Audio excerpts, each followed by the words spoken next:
So anyway, we're the Kitsap Sun Editorial Board. We're here meeting with Bill Webb, who's the North Kitsap School District Director and running for re-election. Why don't you just take a couple minutes and introduce yourself, kind of maybe talk about why you wanted to have another ride. Well, so about me, I guess I've lived in Kitsap County for about 17 years now. Basically, I lived in Seattle. I met a girl. She lived in Kitsap County, so we ended up living in Kitsap County, as you can imagine. I've got a farm and 2 kids up in Kingston. I'm actually just outside of Kingston, unincorporated Paulsville.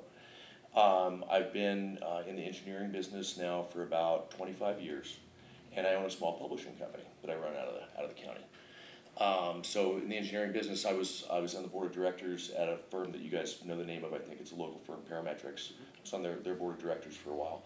I was also on a board of directors for a nonprofit called Society of American Military Engineers. We did a lot of work at Bangor and at the shipyard and that type of thing. So I'm very resident in here, and I've been here for a long time. I have a lot of experience on boards, both profit and nonprofit.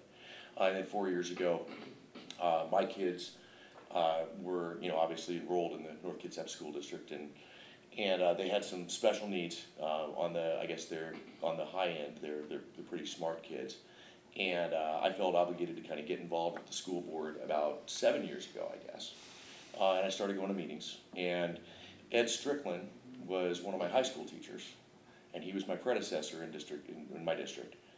And so he and a couple other folks put some real heat on me to run for school board here 4 years ago, when Ed decided he wanted to retire. And that's the story of how I ended up on the school board, at least. My background is I've got a Bachelor of Science in Geology from Washington Lee University. I graduated with honors back in way too long ago, I guess. Let's see, I guess that's probably enough about that stuff. So the last 4 years have been real tough. As all you all know, we closed a school. We had a near bankruptcy within the district. We were down to less than 2% in our reserves. We had about 2 weeks of paychecks in the bank. We hired a new superintendent, and we gave her strict marching orders to solve that problem. And those were some real tough decisions. And I had to make some real unpopular decisions while I was there. Based on that, after the last 4 years, we're completely solvent again. We're off the watch lists. We've got over 5% reserve right now, and the district is stable and financially. And that was so 5 years ago. That was the issue we were facing.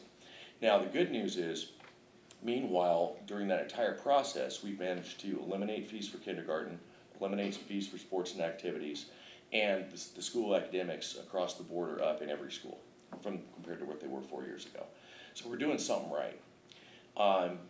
We've also developed a strategic plan, and as part of that strategic plan, the primary focus on that is going to be on teaching and learning for the next 4 years. And that's really the reason I got involved with the district in the first place. I didn't realize the financials until I showed up, because you don't see that necessarily, right? And my focus really is on, how do we get kids to be more successful, and whatever aspect that is in their life, whether they go on to college, whether they go on to work at the shipyard, whether they go to work as an electrician, whether they go to work as an auto mechanic, or whether they, fail to graduate from high school and run off and get a PhD at Harvard, like one kid I know did, right? Whatever that is that they need to do, it's how do we help all those kids do that? The strategic plan's direly focused around that. And we've done a lot of research on what affects kids' success academically the most, and that is reading proficiency by the end of 3rd grade. That's the #1 thing. And so in conjunction with our committees, talking about our strategic planning committee, we came up with that as our highest priority. One of the reasons I focused so hard, and I really led the charge on the free kindergarten, was we were turning away kids who most folks couldn't afford to send them to kindergarten. Based on a lot of literature I've read, and on a huge study that was performed in the state of Wisconsin, that study indicated that reading levels for elementary kids was heavily impacted by full-day kindergarten. And so that's why I really waved the banner for that for the last 4 years. How come they couldn't afford to go to kindergarten? It wasn't free. Full-day kindergarten, we charged for. We charged, I want to say it was about $1,300 a year for a kid to go to full-day kindergarten instead of half-day kindergarten. This is a public school. It's a public school. I thought the equity in that was really bad. I was in a position where I could afford to pay for my kids to go. But when my daughter was in kindergarten, our parent group raised money for 4 of the kids who could not afford it and didn't get in the lottery. The school district would cover a certain number of scholarships for kids who couldn't afford it. And then the Suquamish tribe, God bless them, stepped up with a bunch of money for a bunch more scholarships in subsequent years.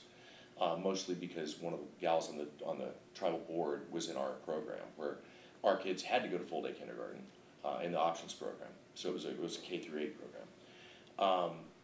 And some of them, the parents just couldn't do it. They couldn't come up with that amount of money. It was a couple $100 a month, you know. And so I saw that and was immediately angered by it, I guess. And then over the last 4 years, we've gone from a reduction where we started charging kids. Basically, we used free and reduced lunch as the metric, right? And so initially, the first step we made in this was 3 years ago, and we were able to get it where free and reduced lunch kids didn't have to pay at all, and if they were half free and reduced, they had to pay half. And that was great, except for we saw a huge drop off in the kids who were half free and reduced lunch. Because even though their parents made $25,000 a year, they couldn't take 10% of their payout to pay for the kids to go. So myself and Scott Hinden in particular, and then with the new board members over the last year, managed to prioritize that based on our primary goal being, in the strategic plan being 3rd grade reading. And we eliminated them all, even before the state did. The good news is now the state's getting rid of them. So it ain't gonna cost us money long term. But that was one of the tough choices we had to make as far as the budget goes, because obviously, as you guys know, we were broke, and so we had to figure out where we're gonna spend our money. I saw that as our highest priority. So the whole reason I told you that's a long story, was the reason I'm running now is because I wanna actually see that strategic plan implemented. I think I've still got work to do on the teaching and learning side, and to help the district improve on teaching and learning. We've hired the assessment specialist this year as a good example. What those folks do, everyone reads kind of the job description and they think they're the ones that are going and dealing with discipline issue kids. That's not it. They do that. But their real focus is to evaluate kindergartners coming in and also 6th graders coming into middle school and 9th graders going into high school, and helping the guidance counselors and the teachers place those kids appropriately. So if a kid's real good at math, but is really bad at reading, they can stick them in an advanced math class, but they can also have them get extra help in reading. And there's one in every building? There's one in every building, yeah. And we caught a lot of heat for that, because people didn't understand it, and I think that maybe we didn't explain it as well as we should have. But when we talked with the principals and the counselors and the teachers boots on the ground about that, they all said that was a really high priority for them. Is this their first year? It's the first year they started this year, yeah. What was it called? They're called I can't remember what we actually called them, some weird semantic term. They're basically a assessment specialist. What they are is, it's like a teacher on special assignment, but their background is in evaluating students' proficiency in various subjects. And then they also deal with kids who are real behaviorally challenged, and they try to help us there to keep those kids from disrupting other classes and to get them the help they need and the counseling help they need for that. Usually we find behavior problems are caused by something outside of the school, and so there's only so much we can do, but they also are focused on that. But the best part about it for me was recently I've gotten calls from, I don't know, half dozen kindergarten parents that couldn't figure out why their kids were starting school 3 days later, because they had to go through this evaluation process, and oh my God, my kids aren't getting school.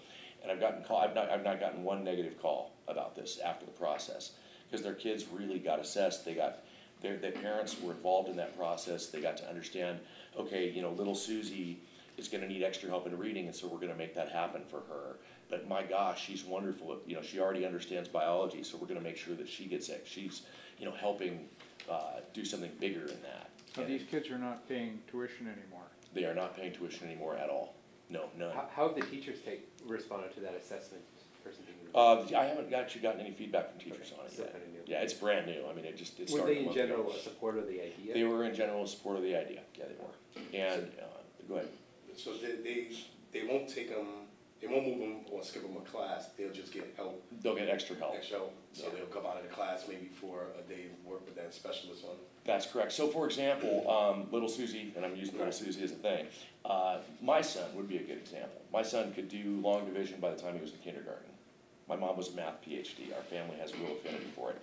That kid didn't learn how to read till he was almost in 2nd grade. Okay, so he had a lot of extra time that he needed with para-educators on the reading side. But he certainly didn't need any help in math. He was going to math with the 3rd graders if he wanted to, But on the reading side, he really struggled. He just wasn't interested in it. Now, the good news is with that outcome from being assessed, and this is before we actually had the assessment specialist, but you can imagine I'm a pretty involved parent, right? So we helped do that assessment and helped work with our teacher to get him the help. Is now he reads at 12th grade level in 5th grade, and he's doing great. How does the assessment work? Okay, and I'm bringing this up because of what one of the things your opponent's been talking about Yeah. is how you handle kids with the accelerated Sure, abilities. sure, absolutely. Does the assessment, I would imagine they also identify positives as well as Positives and negatives, absolutely. How is that playing out? How do you think you're addressing that population of kids? I think we're addressing it pretty well. I know my opponent doesn't. She was unhappy with a specific circumstance, which of Yeah. course I can't discuss. But what I will say is the district spends a lot of energy on this with counselors, principals, and teachers. And if a counselor, a principal, and a teacher comes to the administration or the principal, and really the principal has the final call on these things, and says a kid should or shouldn't be in a specific program, parents shouldn't second guess that. They have had the flexibility to. They have the flexibility. And it sounds like you experienced that personally. I did, and I worked with the principal and I worked with the counselors, and we got pretty good response from that. And so I know she's unhappy with her circumstance. Her opinion disagreed with what our professionals said should be the case. You think it's not a widespread concern? I don't think it's, I think there's some, Is that what you're saying? I guess, I'm trying to say this nicely. We won't change placement on a kid because a parent wants us to if the professionals think we shouldn't. And that's key to having this assessment person. That's correct, That's yeah. what you're Yeah, trusting. we added that in as an extra step Yeah. to strengthen that As a way to kind process. of address with. Yeah, we didn't have that Well, 3 years ago, 4 years Yeah. ago. It was based on the counselor, the teacher, and the principal. We've added help to that to improve that process. Yeah. One of the things you said, the superintendent has come on and tackled this financial stuff. She really has, yeah. One of the things that we hear in our reporting sometimes, and I know is out there, is there are some complaints more about communication, feedback, Sure. things like that. What's your opinion of that? You know, I think the superintendent does a better job than a lot of people do on this. And I think what it is some people get upset because they don't necessarily like the answer. Certainly she could have done better, and quite honestly, her reviews are public domain, so you guys can find this out anyway. We have beat her up a little bit, and I personally beat her up a little bit on communication. It's not her strongest spot. I don't think she's terrible at it. I think she's actually tried really hard to be good at it. But I think there's some disgruntled folks out there that have really gotten negative about that because they didn't dig the answer. You know, when you're closing schools, when you're laying off staff, you don't want to hear that. And their opinion was heard. It just may not have been followed. So it was a good example was the reductions in force we had to have a couple of years ago. The board preceding this board made some bad decisions about retaining staff. They made some very optimistic decisions in 2008 and 2009. And we ended up where we had a case where we just had too many staff. And that wasn't just teachers, that was teachers, administrators, the whole shooting match. Because of that, we got in the financial problem. Because the state only gives you the money for the number of teachers that according to their prototypical model you get, right? So if you got 10 extras, that's all on you. And at about $80,000 a pop, if you have 20 extra, you can see where that gets pretty expensive. And in 1 year we had, I believe, 22 according to the state model overstaff. And that's where you went through your reserves. We gobbled it, we ate half our reserve in 1 year. We went from 5% to 2.5%. And part of the issue with that, of course, I don't know if you guys know this, but you can't change staffing with the unions except prior to May 15th. So you have all your contracts in place by May 15th. And so if you show up in September and you got 40 extra people, you got until next May. And so there's nothing you can do about that. You can't adjust midstream like you would if you were in private industry. You can't do it. So we had to take a real hard line on estimations of students. And we don't really know how many kids we have until October. I wish everybody filled out their paperwork, right? But one of the challenges, we might have 60, 70% of our parents actually send in the paperwork that says my kid's going to be going to school X. And then on day one of school, if it's 200 kids, 60 more show up, and we didn't know they were showing up, or 30 less show up because they decided since we have open enrollment, they decided they wanted to go to the other school. How does this year's school population match up with the number of teachers? Right now, I mean, is it what you would expect? Is it right? Yeah, I feel we're like really you're- close. You know, one of the things that came out in the Herald that my opponent had stated, and I didn't bring the numbers with me, but I'd be happy to get them for you, was that we had 69% of classes overcrowded at one school and 41% at the other school. I actually delved into that because I was like, oh my gosh, really? It's not the case. We have 9 elementary classes are overloaded this year. There's 9. And when you say There's overloaded, 139 underloaded.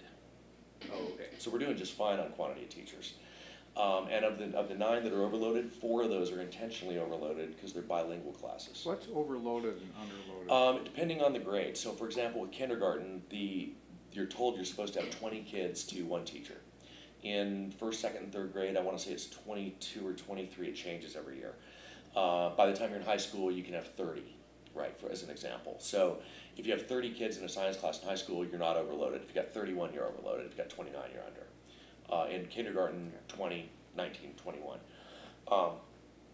And, you know, we do occasionally have overruns, just like in 90% of the cases. Well, I guess 85% of the cases this year were underloaded in classes. Is that based on the McCleary? No, well, it's based on, stipulation that it's they set McCleary, out. but not on the amended piece that was passed last year. The Not amended on- piece that okay. passed last year is still yet to be funded. Okay. Um, So you're not at those levels? We're not at those levels yet, no. If Or we when were, you give me that number, you yeah, don't mean I based on don't. that? And if we were at those levels, we wouldn't be getting paid by the state for the teachers, because it hasn't been funded yet. Now, we're beating on the state as hard as we can to get them to actually fulfill that commitment, as you can imagine, because Yeah. class size is a concern to everybody. So we'd like to get it smaller. The smaller the better, really. One of the things your board did, I think you mentioned this before, was with the school, with the fees for athletics, and you've been able to kind of relax Yeah. some of those things with the kindergarten is another one Yeah. as you know, go back in. When you look into the future, you know, not knowing what the state's gonna give you, where would you say your priority? Is it kind of the staffing issue that you were talking about, the class size thing, or are there other programs, fees, things that you had Yeah. to change that you'd say, boy, we'd be better off if we There's- focused on I this? want to speak to the fees thing for a second, because people don't think that's an academic thing. A lot of Uh-huh. folks don't believe that. Here's the deal. 95% of kids who participate in an activity or athletics graduate. About 60% of the kids who don't participate in those graduate. So there's a huge gap in the participation matrix there. I believed, and Scott believed, and this was really Scott's initiative, I supported him strongly, but he's the guy who really pushed for this, that the more we have kids participating, the better we're gonna do on goal number 2 in the strategic plan, which is graduating kids, right? And so I want every kid, whether they're on 5th string volleyball, 5th string softball, you know, JV football as a junior or a senior, whatever it is, if they're doing something, then they're not doing something else that they shouldn't be doing. So do you have a no-cut policy in On athletics? several sports, we do, not on all. It depends really on our funding for coaches at that level. Football and volleyball in particular, and I believe there's one in the spring, one in the fall. I think it's track. And cross country, you can have as many as. Yeah, you know, as many as you want. There's several, but football and volleyball, which are the 2 most popular sports for men and women, boys and girls, I guess in this case, have no-cut policies. And they have B teams in the whole shooting match throughout that, and I think we do a really nice job on that, trying to get kids to do it. So that's why I felt so strongly about the sports and activities. Likewise, if they're in band, I don't care, we'll pay for it. You know, we want them doing band, orchestra, drama, whatever it might be, and not charge them a fee for that. And that's state. That's not statewide, That's coming from here. solely our district. I think we were charging them $125 per sport or activity. We were charging them $250 for the year if they did more than one. Did you guys, I don't know if I remember reading in the Sun, did you guys go after a levy? We haven't yet, but we're gonna be running a levy during the next 4 So years. you guys coming Yeah. up. So Yeah. is that part of what that is in the levy? You know, we had a little bit of extra money. Gotcha. And so when we added it all up, I think it was about $40,000. And here's the reason I felt it was important. We'll go back to the equity issue, okay? My kids were gonna do whatever sports and activities they wanted because I can afford to pay for it, right? There were, I believe, and I don't wanna talk about any specific circumstances, I actually know in a couple of cases, you had to go file paperwork that said you were too poor to pay the fee. Yeah. And a lot of folks, I think, didn't want to do that. And so I think we were getting a disproportionate number of at-risk youth in the lower income levels who were just blowing off the sports and activities because they didn't want to go in and fill out paperwork that said they couldn't pay the $250. Right? unless they were superstar varsity athletes, in which case, maybe they'd say that anyway, but if they were, it wasn't those kids I was trying to reach. And so, Scott and I, at a board retreat, had a long talk about this with the greater group, and then when we brought it up, it just made sense. I mean, it was, we had the money, let's fund it, and make that happen. So in terms of prioritization, my priorities are 100% in classroom priorities, straight up. Here, the biggest one I have, and the reason I voted against the teacher's contract this year, I was the sole dissenting vote against the teacher's contract, was it's simple supply and demand. We're gonna need a lot more teachers. As soon as they enforce the classroom size issue, we're gonna need a heck of a lot more teachers. If we're paying less money than other districts, we're not gonna get those teachers, and if we do, we're not gonna get the teachers we want. So one of the things that I believe we should spend as a high priority is increasing the salaries of our teachers this year when we renew the contract at the end of this year. I'm actually not completely convinced that they're grossly undercompensated. I know that they'll tell you they are, and the union will tell you they are. I think they do pretty well for the hours they work. Being a teacher will never get you rich, but the benefits are pretty good. That being said, we need to attract the best, the brightest, and a lot more of them. And if we don't do that, we aren't going to be able to fill those. We're going to have overcrowded classrooms because we won't have the number of teachers we need. You voted against the contract. I did.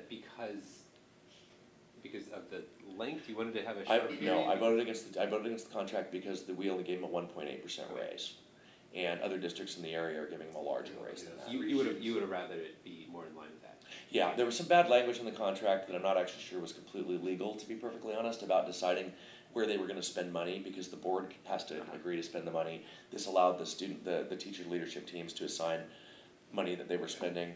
I argued about that. I was assured by legal it was okay. I'm still not completely convinced. Some of the language in there was bad. Being an old hand in the engineering industry, I don't know if you guys followed the thing with the concept of defend and indemnify that happened a few years ago in engineering. I don't sign bad contracts. Why I did sign this one because we voted as a board, right? But there was some bad language in there, and then I thought that the raises were inadequate to accomplish our mission, which is to attract and retain teachers. So smaller classrooms, more teachers means more in number classrooms, physical facilities. So is that what the levy is going to be after? We're going to be asking for help on that for sure. Right now our alternative is portables. Now, to be fair, I graduated over in Bellevue at Interlake High School in a class of 1,200 students. My graduating class was 1,200 students. We had portables every 5 feet. I got a fine education, mostly in portables. They're not optimal for this one simple reason. I don't think they affect teaching and learning.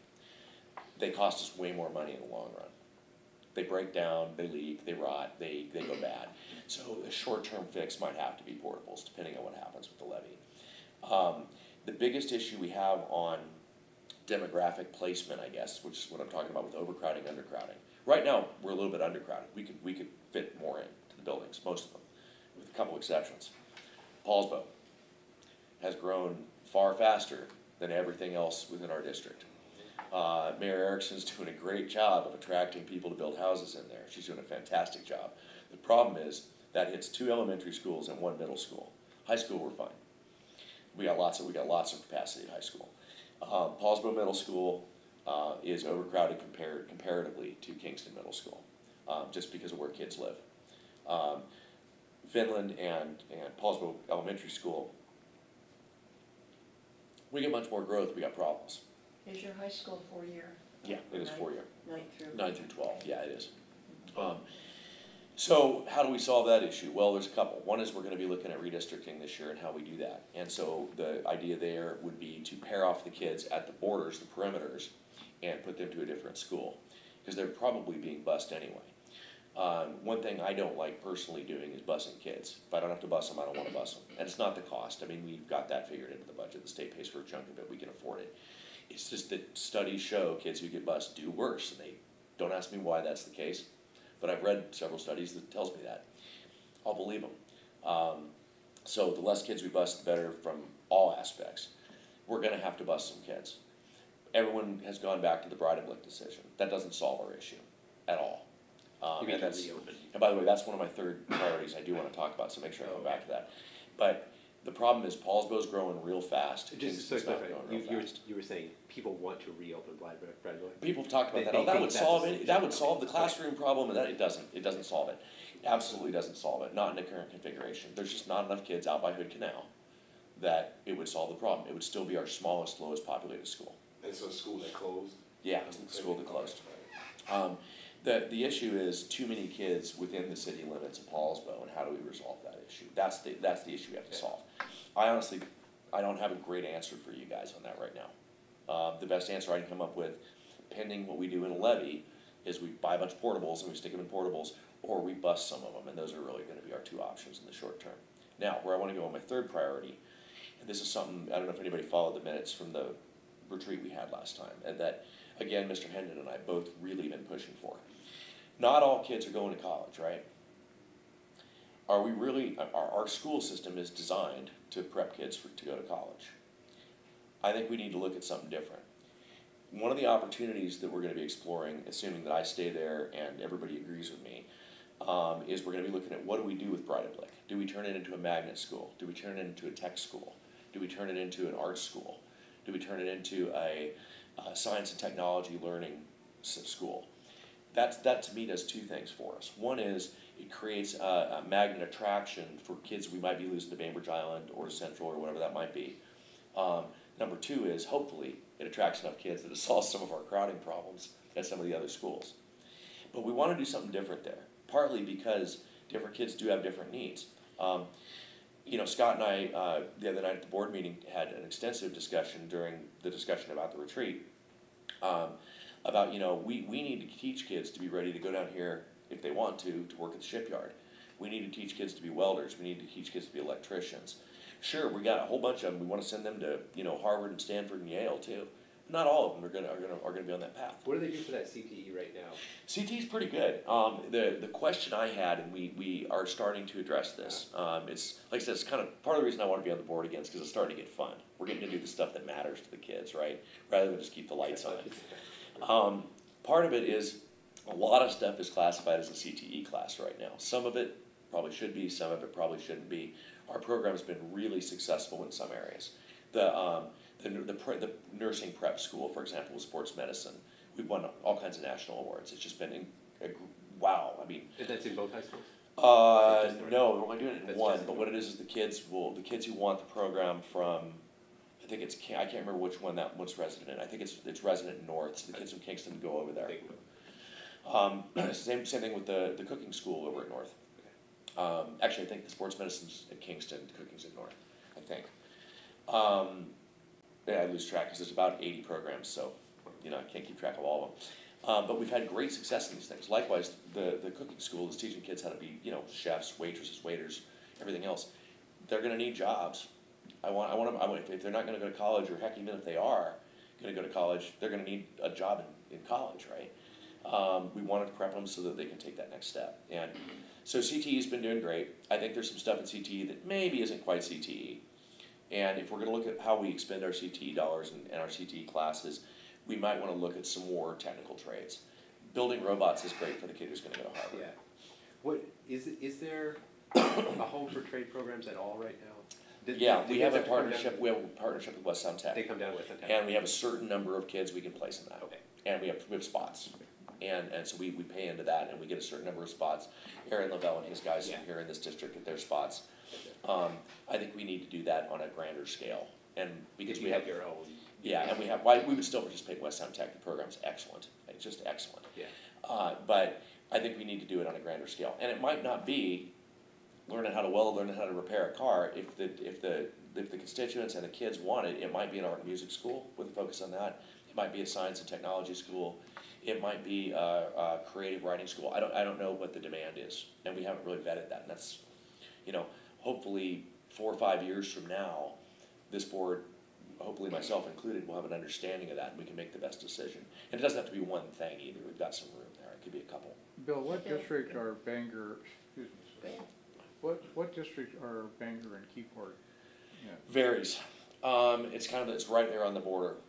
One of the reasons I think we lose a lot of kids to Central, we've been told this in exit interviews, is that their parents are driving them to work, they're going to work at Keyport, or they're going to work at Bangor, and so they can drop them off at school on the way to work, or their school's right by their work. We do have Keyport's about split in the middle between us But and if they're Central. not taking the bus, more of them are graduating. Right, that's true, that's true, that's true. There's no two cents about that. Okay. Yeah, Yeah, you have mentioned retreats, yes. and it seems like there's been several this year. Yeah. What are your thoughts on that? Because even though I know the public can come, Yeah, it's got a chilling effect. it's not welcoming. yeah, it's got a chilling effect, I agree. I think we should be taping them, number one. That not everybody agreed with me about that. Number two is we had a lot to do this year, because we basically did not have our hands in things like strategic planning for 3 years. So I don't like getting up Saturday morning and going to the district offices at 8 o'clock in the morning, believe me, I really don't. I mean, I work a day job, I run a publishing company, I've got 2 little kids that have, play the violin and play the piano and play soccer and swim, and I don't get a lot of time at home by myself. It is disruptive both to us, and it's chilling, I think, on the public. Where we used to try to do that with study sessions, this year there was too much of it. There was just too much stuff to get done. Could some of that been handled as extra study sessions or later nights on Thursdays? Yeah, it probably could have. The other thing is, though, nobody really likes getting out of there at 11 or midnight either, like we did 3 years ago. That was pretty ugly. I don't have a great answer to that, except for the fact I think that we need to be taping those things just like we do meetings and putting them up so the public can view them if they want, and we haven't been doing that. I'm not really sure why nobody wanted to do that. I know there was a cost effect of it, but I gotta think it's fairly minimal. I would be perfectly open to ideas on how we can make them more inviting, but I don't think anybody else wants to get up at 8 o'clock in the morning on a Saturday morning and show up at the district offices either. So, there's that. It's part of doing business on that stuff. Bill, give us a last statement. We got someone coming in Sure. after you, but and what I always ask is kind of with that last statement, anything we missed that you wanted to point out, but also, how do you think how are you different from your opponent in this? How do you explain I'm yourself different from my opponent that I've actually had a lot of experience doing this, and she hasn't. I think my focus is more global than hers on all kids, and her focus is on specific individual cases. I think that my relationship with the existing cabinet and the superintendent is better, and I think that I can work with them better than she can. And I think my relationship with the existing board is very good as well. And so, regardless of whether Scott wins or Glenn wins, I guess that's really it. I know everybody who's going to be there, and we've worked together, with the exception of Jim, because he's new. But I can work with Jim. I know him from business. Well, thanks. We appreciate your time. You bet. Yeah. Interesting. And feel free to give me a call.